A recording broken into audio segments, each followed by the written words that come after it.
Professor, 8 de janeiro, 3 anos da invasão do Capitólio, foi no último dia 6 que se comemorou, e hoje 1 ano do vandalismo na Praça dos Três Poderes.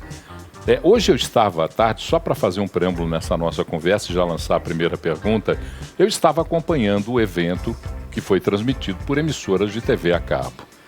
E eu achei um ato político partidário desavergonhado. Eu já começo falando o que eu achei. Achei um ato político partidário desavergonhado, sem nenhum sentido. Promoção com dinheiro público, vídeos sofisticados produzidos pela Secretaria de Comunicação da Presidência da República, para um simbolismo, para mim, absolutamente desproporcional. Então, eu queria te fazer uma primeira pergunta nesse sentido. O 8 de janeiro, ele está sendo proposto como reflexão para a gente entender o que houve ou como política partidária para aumentar esse abismo que a gente vive? Paulo, na verdade, eu não deixaria de maneira exclusiva, direcionada exclusivamente para um ou para o outro, né? Indiscutível esse uso como política de governo de um evento que obviamente teve um impacto internacional, né? Levando-se em conta também a proximidade da data da invasão do Capitólio. Mas é muito claro que há um interesse de uma demonstração de coesão política entre os poderes que vai refletir indiscutivelmente no governo em atuação. Isso é um fato. Agora, há também alguns critérios, algumas considerações que a gente tem que levar justamente para antever, ou então antecipar possíveis eventos que possam derivar também dessa data simbólica de 8 de janeiro. Mas sempre tentando se conter e tentando refletir sobre quais são esses atos. Ou seja, há pragmatismo nisso ou a gente está utilizando isso de uma maneira ideológica como reflexo? E aí eu já vou antecipar a sua próxima pergunta, não sei se é essa, mas eu tô sendo audacioso aqui. Eu não diria que também não houve uma intenção muito clara dos Estados Unidos de tentar explorar na véspera das primárias o ato de 6 de janeiro. Porém, de uma maneira indiscutivelmente mais contida. Né? Então, esse aí já é uma primeira diferença que a gente pode destacar. Porém, eu posso afirmar que também tem um viés de pressão muito clara de isso já aconteceu. Ou seja, iremos repetir isso se a gente mantiver a mesma postura em relação ao governo? Então, ou a corrida eleitoral, fazendo uma comparação com os Estados Unidos. Então, eu concordo contigo completamente. Eu só não colocaria 100% de um lado e 0% para o outro, entendeu? Vamos lá, Tocas. As perguntas são com vocês. Eu não vou ficar aqui na escolinha do professor Raimundo, não. Fiquem à vontade, por favor. Digam lá. Pode começar, Paulo? Fique à vontade. Muito obrigado pela gentileza, meu querido amigo Antônio Claré. Eu vi que aqui nos bastidores ele balançou a cabeça e deu essa gentileza, viu, Paulo? Mas, professor Wilson, eu queria, já que o senhor tocou nesse assunto, né, do comparativo com o que aconteceu no Capitólio, nos Estados Unidos, eu queria saber a sua opinião sobre o que aconteceu lá e o que aconteceu aqui no Brasil, se essa utilização, né, desses eventos lá nos Estados Unidos e aqui no Brasil evidencia um amadurecimento da democracia mais nos Estados Unidos do que no Brasil? Eu também considero, eu entraria na mesma linha em relação à primeira pergunta, né? A maneira como você instrumentaliza esse evento em prol de um objetivo, e normalmente um objetivo de política de governo, isso acaba distorcendo a questão máxima da discussão, que é: a democracia foi ameaçada ou não foi ameaçada? Né? Vou até pegar um gancho aqui no programa de vocês em relação aos debates de democracia, porque isso é algo que, levando-se em conta o ano de 2024, é o ano que a gente vai ter um recorde da história em eleições democráticas em países. Né? Metade da população adulta, nesse ano, vai às eleições. Contudo, a gente também tem a percepção de que há uma crise instalada e clara de uma frustração quanto à sustentação da democracia. Então, essa contradição, que, ao meu ver, teria que ser o debate principal em relação aos eventos, ela está ficando um pouco desconstruída e até esvaziada em prol de política de governo. Mas, convenhamos, é uma questão também de objetivo, né? Esses partidos, eles não vão abrir mão, ainda mais falando do âmbito bipartidário dos Estados Unidos, de um instrumento que é um instrumento ainda que tem um poder muito grande. E outra, é um instrumento também que influencia as políticas democráticas de outros países, né? Então, eu não diria que seria uma questão de amadurecimento, eu diria que o debate está sendo um pouco esvaziado da demanda principal, que seria, ainda é tão viável como se pressupunha na década de 90? É uma provocação que eu deixo para vocês, assim. Claro. Primeiro, cumprimentar o professor Wilson, dizer que sempre que o vejo aqui, né, fico satisfeito, saber que o nível vai ser alto do debate, e me lembro do filme Náufrago, né, que tinha um famoso Wilson por lá, mas menos rico em conhecimento que o nosso. Mas é impossível não lembrar do Wilson, viu, professor? Eu quero te confidenciar que sempre que eu vejo, me recordo do filme Náufrago. A minha pergunta é mais no seguinte sentido. Não há dúvidas, né, que aqueles atos de 8 de janeiro em Brasília foram criminosos. Quanto a isso, ninguém discute, né, não é o debate. Mas a pergunta é, poderiam ser considerados autores de golpe, vândalos, que invadiram ali palácios vazios, né? E na primeira ação da polícia saíram, não estavam armados, né? E a gente tem movimentos muito parecidos de esquerda na história do Brasil e que não foram considerados golpes. Aí eu pergunto para o senhor, né, de forma bastante direta, pode-se considerar isso uma tentativa de golpe ou seria mero vandalismo?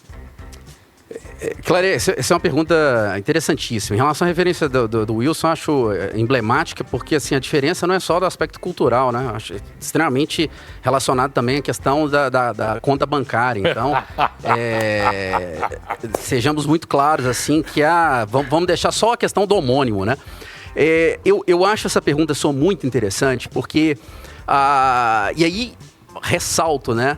Uma coisa é invadir o ambientes públicos num momento que não havia nenhum tipo de manobra do legislativo em atuação, que é a comparação com o que aconteceu com os Estados Unidos. Um governo que já tinha tomado posse, diferentemente dos Estados Unidos também, e há muitas outras coisas que a gente pode desdobrar disso. A relação do estadista anterior com o âmbito militar era completamente distinta da relação do estadista estadunidense em relação ao militar. Então, essas variáveis todas, quando a gente vai trazendo, ela torna também simbólica a maneira como explora um evento. E aí... Eu não posso deixar de tirar o mérito, e eu quero ser muito sincero com todos vocês. Eu estou falando de âmbito de pragmatismo, objetivo. A gente não está falando o que é certo e que é errado. O mérito de quem vai utilizar isso e como vai utilizar como instrumento político. O que foi feito logo após o evento e a maneira, principalmente naquele período de lua de mel, né? O cientista político gosta muito de falar de primeiro ano de eleição. A maneira como foi feita essa coesão, essa concertação entre poderes, ao ponto de gerar quase que um constrangimento para a oposição, que se não tivesse presente naquela reunião que foi feita de maneira emergencial logo após o evento, seria como que ele estivesse atacando a democracia brasileira e não a oposição ao governo em questão. Isso foi feito de uma maneira extremamente eficiente, mas voltada a um fim político, de política de governo. Então, aí, eu já acho que o debate ele foge da questão de vandalismo, de terrorismo, e ele vai muito mais para a área de utilizar um evento e torná-lo simbólico como um fim de sustentação de um modelo, ou um fim de que há uma necessidade urgente dos poderes se consertarem, caso contrário, eles estão indo de encontro ao interesse da própria pátria, e não ao interesse dos partidos, dos bens relacionados a cada partido. Então eu acho que é muito mais nessa linha. Mas eu concordo contigo em relação a outros eventos também que podem ter uma similaridade. A diferença o timing é indiscutível. O timing do evento de 8 de janeiro em comparação com o de 6 de janeiro e também a transição entre um governo e o outro gera e deu fôlego, né, para esse tipo de impacto. É interessante porque quando você lembra daqueles daquele movimento, aquela marcha, né, que saiu pela Praça dos Três Poderes, onde todos os governadores participaram, tanto os de oposição como os de situação, a presença de líderes partidários, a presença dos 2 presidentes das casas do Congresso Nacional, enfim, o STF, todos eles ali juntos. Naquele momento houve mesmo uma unicidade para condenar aquilo que estava acontecendo. Já desta vez, nós tivemos alguns governadores que não foram, o caso do governador do Paraná, o caso do governador de Minas Gerais, que foi a Brasília, mas depois divulga um vídeo dizendo que percebeu ser um ato político e não quis participar, o governador de São Paulo, que também não foi, o governador do Rio, que também não foi, de Brasília, que também não foi, e, enfim, o presidente da Câmara dos Deputados, Arthur Lira, que disse ter um compromisso de urgência em Alagoas e que acabou não indo. Então eu queria entender um pouquinho essa diferença entre aquela solidariedade do pós-8 de janeiro e a ausência da mesma solidariedade agora, na comemoração de um ano. Por isso que eu vou bater na tecla novamente do timing. Ou seja, a vitrine que foi estabelecida naquela janela de 8 de janeiro era uma vitrine que gerava quase que uma imposição para esses políticos estarem presentes à mesa e representando, mas não representando o seu partido ou representando o governo, mas em defesa da democracia. Esse é um ponto muito claro. Né? Vale até a pena a gente mencionar, né, o que era um outro autor muito interessante que provavelmente todos vocês devem discutir sobre ele também, que é o Steven Levitsky, Como as Democracias Morrem. Também ele bate nessa tecla de que o multipartidarismo no Brasil, essa maneira fragmentada que a gente tem de representatividade, ela acaba dando espaço para esse tipo de, vamos dizer assim, de esvaziamento. E isso também é reflexo de, esse segundo ano, há um preço muito maior do que nos primeiros dias de um novo governo. Porque a opinião pública ela está voltada, quase que sensibilizada para aquele tipo de evento. Né? Se a gente for comparar com os Estados Unidos, por exemplo, a gente percebe claramente que muitos políticos, muitos republicanos, inclusive até hoje, eles são extremamente vagos em relação à fragilidade ou não, ou da transparência ou não do pleito americano em 2020. O que isso quer dizer? Eles não podem soltar a mão do trumpismo e simplesmente seguir pelo caminho deles. Por quê? Porque o impacto é muito maior no bipartidarismo. Diferentemente daqui. Daqui a gente percebe que solta-se a mão do bolsonarismo quando há um objetivo pragmático de seguir em relação a políticas que podem comprometer o fim, reeleição ou ascensão para outros cargos, diferentemente do que ocorre nos Estados Unidos. Então hoje a leitura deles é muito clara. A opinião pública já consegue ter uma sensibilidade, um impacto muito menor do que ela teria no ano anterior. Isso muda tudo. Quando a gente vê também um levantamento que foi feito em relação às pessoas que foram completamente contrárias aos eventos de 8 de janeiro, há uma redução clara do que aconteceu, das pessoas que foram entrevistadas à época, das pessoas. Isso é reflexo do impacto que a ciência política tem na percepção da opinião pública. Né? E isso vai refletir no pragmatismo que eu deixo claro. Alguns governistas vão olhar para aquilo e falar assim, eu não posso dar fôlego para algo que não vai me favorecer, muito pelo contrário, vai ser contraproducente. E daí o esvaziamento, né? Eu acho que o presidente da Câmara, para mim, é o mais emblemático nesse aspecto, né? Gustavo. Professor Wilson, dentro dessas discussões, né, tanto da invasão do Capitólio quanto do Congresso Brasileiro, tem uma instituição que faz parte, né, de todo esse debate, que é o Judiciário. Eu queria saber se o senhor tem acompanhado, teve algumas informações sobre os julgamentos desses culpados na invasão do Capitólio, se lá nos Estados Unidos teve algum juiz, algum magistrado que se destacou, né, assim, que chamou para si, se pronunciou, teve um destaque nas mídias, inclusive nas redes sociais, sobre o julgamento desses culpados. Na verdade, Shigeru, há uma descrição muito, muito clara quanto a isso, né? Em relação à maneira como essas pessoas foram julgadas nos Estados Unidos. Né? Então, isso é um fato indiscutível.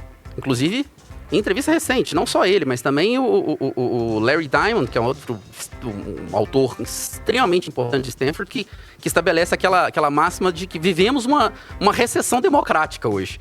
Ou seja, vamos dizer assim, essa discrepância de equilíbrio entre os poderes, ela é muito clara em relação à maneira como se operou o modelo brasileiro em comparação ao estadunidense.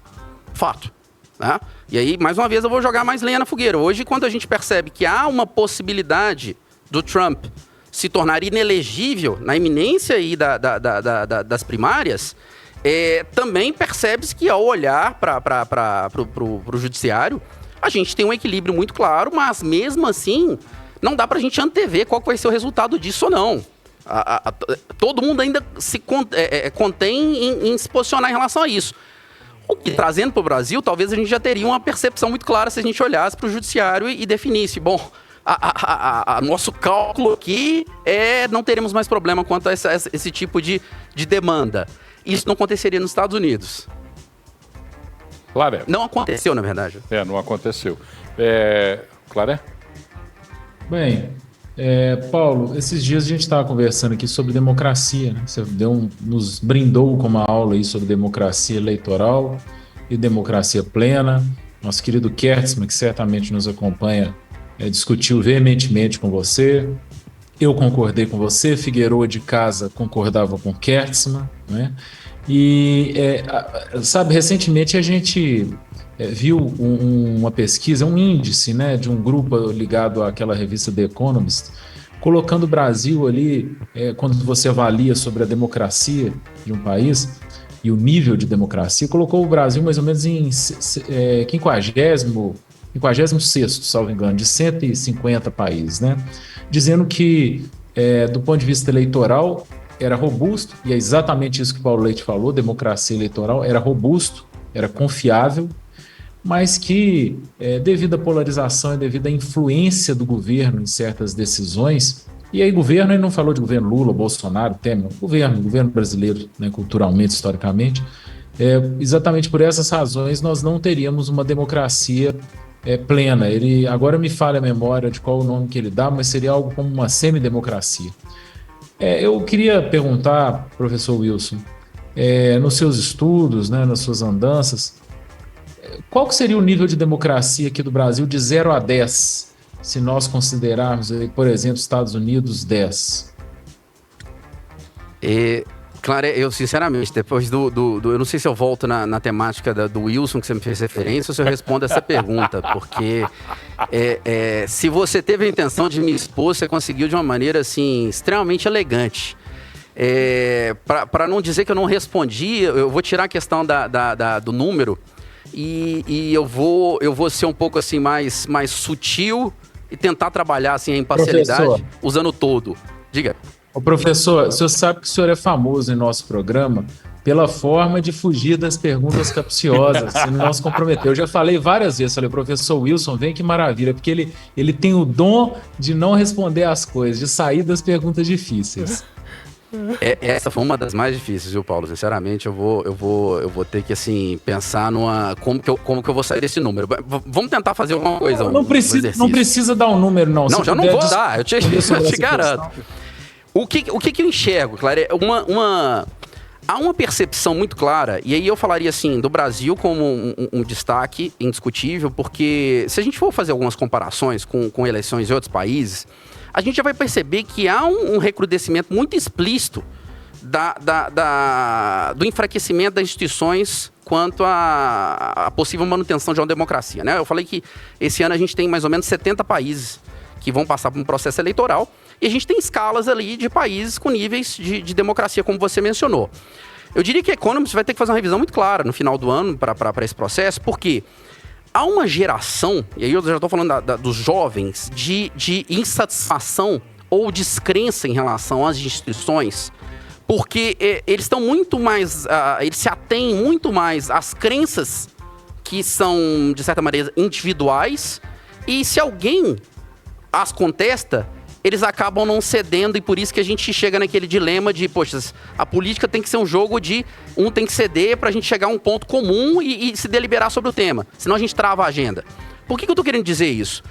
Eu percebo que a gente está passando por um processo de esvaziamento das instituições e um processo de falta de interesse da opinião pública em acreditar, e não só acreditar, mas também pressionar. Então, às vezes se um tema é deliberado em contradição com o que a opinião pública discorda, necessariamente a instituição é falha.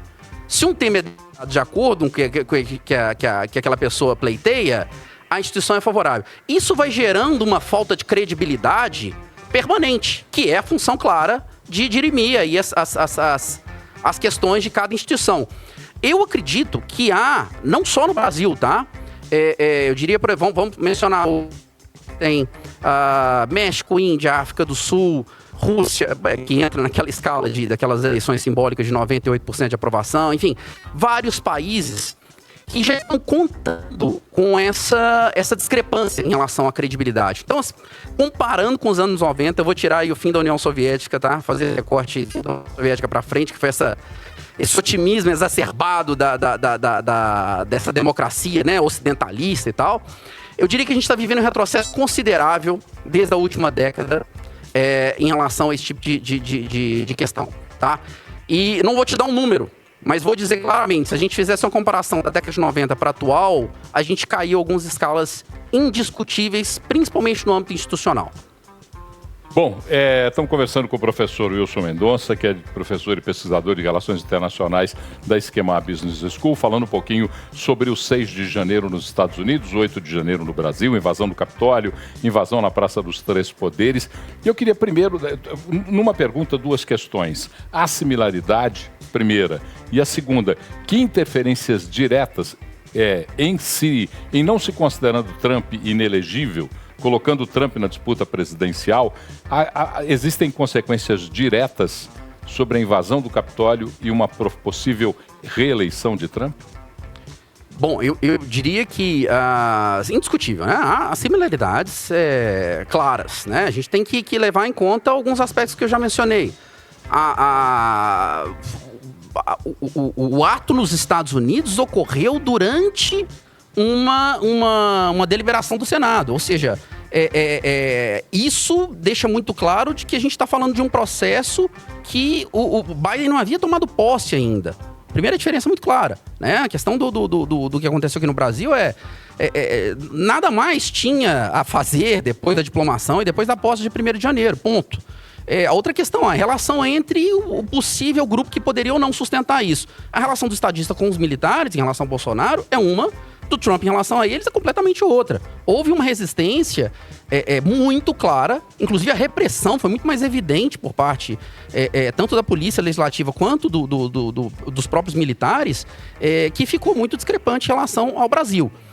Chegando na resposta chegando na questão do Trump, eu diria que ao contrário do que a gente tinha discutido no final do ano passado, nas questões da votação do Senado, né? A gente estava vendo uma reforma aí de 1/3, né, do quociente do Senado nos Estados Unidos, e a discussão era muito mais desfavorável a Trump à época e muito mais favorável a Ron DeSantis naquela corrida final vamos dizer assim, o último trimestre.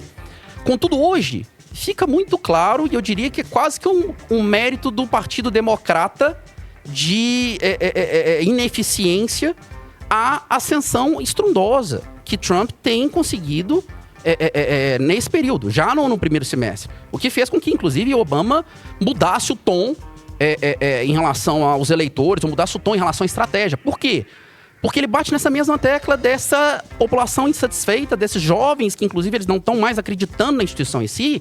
E aí eu entro na sua menção em relação à questão do Capitólio, que muitos políticos foram extremamente vagos em relação a defender ou não o evento. Coisa que aqui no Brasil, a gente não teve essa contestação, foi unânime. Todos eles falaram, não concordamos, é um ato de violência. Muito por quê? Porque quando você fala de um movimento bipartidário, você não tem como falar, eu fico de um lado, eu fico do outro. E se Trump tem o peso que tem hoje, é impossível a gente não levar em consideração que alguns políticos não vão apoiá-lo, mesmo se ele se tornar inelegível. Eles vão ter que pedir bênção a ele da mesma maneira.